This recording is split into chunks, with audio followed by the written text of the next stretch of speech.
Swim runners, it's close. Saturday, the Eliminator is coming to Aberdyfi. I want to go through the route a little bit and probably talk a little bit about the tide and timings, etc., etc. You should have received an email already with the timings.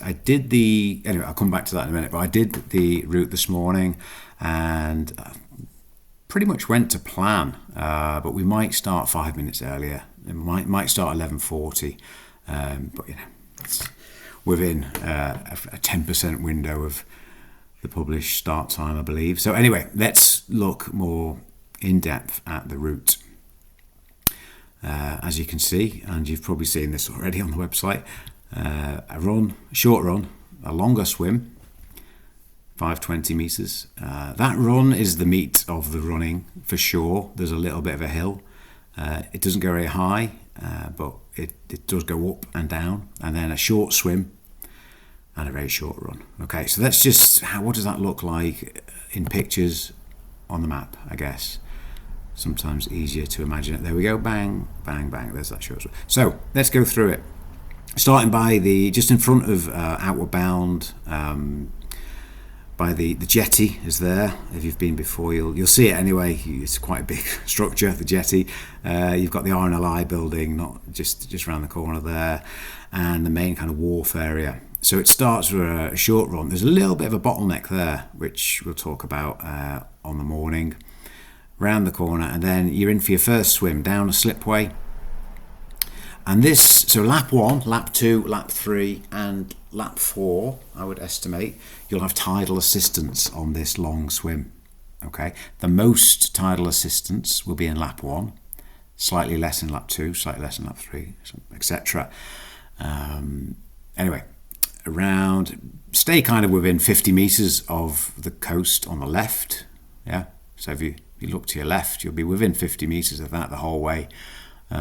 And then I'll put my big orange Swim Secure buoy. It's a big one.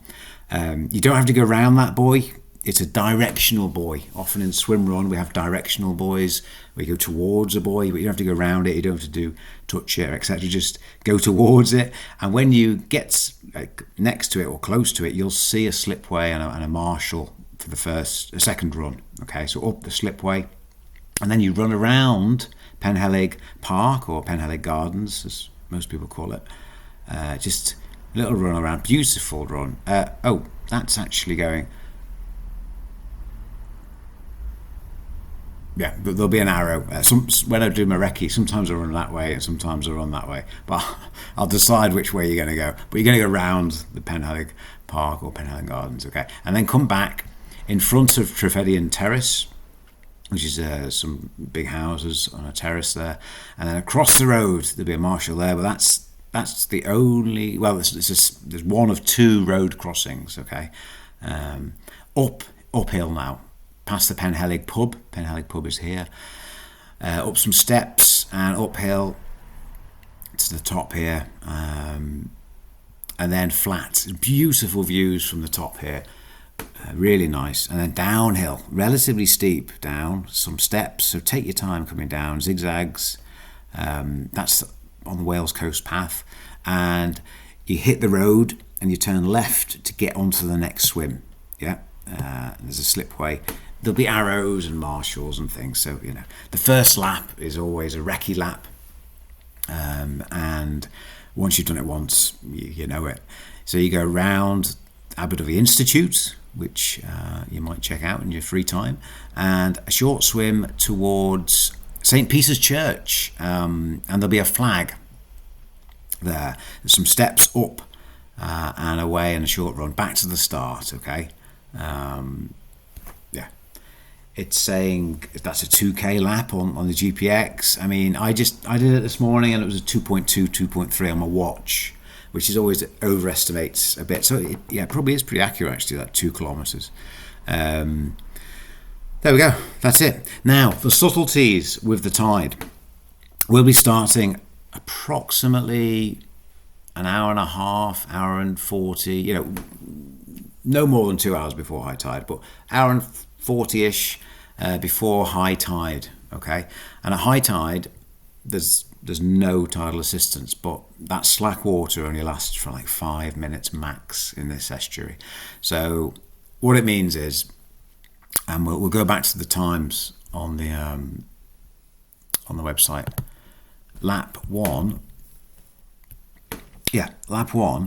the long swim will have a good tidal assistance, and slightly less. And lap 4, you'll still probably have it. Lap 5, it might be approaching kind of slack. Well, it will be a kind of approaching slack water around about lap 5. So, and then lap 6, you won't have any tidal assistance on that long swim. You might even have a slight into the tide swim on that long swim, but it doesn't matter because you're racing everyone else now. You're not racing the clock. In lap 6, if you make it to lap 6, you're racing individuals, not the clock. Okay, so it doesn't really matter that much in terms of tide. The other kind of factor is on swim 2. So swim 2, you'll be against a bit of tide. It's only a short swim, okay, but on lap 1 to 4, you'll be against a bit of tide, particularly going around the Institute, Aberdyfi Institute, this building here. Once you, a top tip, which I'll tell everyone, so it's fair, on laps 1 to 4, once you've got round the Institute building, tuck into the right side, okay, the right side, and it won't be as, you won't be swimming against as much tide. All right. Last tip, I guess, if you make it to lap 6, okay, so lap 6, you'll be probably going against a slight tide. So tide will be starting to go out. You'll be swimming against it a little bit. Everyone will who's in lap 6, and you're just racing against them. If you stay as more or less kind of left as possible, it's probably the best line. But there's not much you can do about that. You just got to swim. And then for lap 6, when you do this swim, obviously the tide will be with you. So there you go. Hopefully that helps with the dynamic nature, which is awesome of around in the Aberdyfi area. Brilliant venue for swimming when you know what you're doing, and hopefully this helps you know what you're doing. But we will be there. There'll be water safety marshals, and it's actually not that complicated. I will mention that run again. So that is uphill. And that's flat, and then that's downhill, quite relatively steep. So think about that. Shoes, I'd go. There's nothing that slippy really, but generally I'd always wear trail shoes when swim running. Generally, that's probably it. In terms of kits, I mean, water temperature is going to be about 16. Wind looks like it's going to be some wind. There might be a shower. It's kind of a sunshine and showers week by the looks of it. If there's anything major, in the next few days that happens with the weather forecast, I'll be in touch, but that's about it. And this is a My Swimrun Championships qualifier event, which I'll cover in another email, and see you Saturday.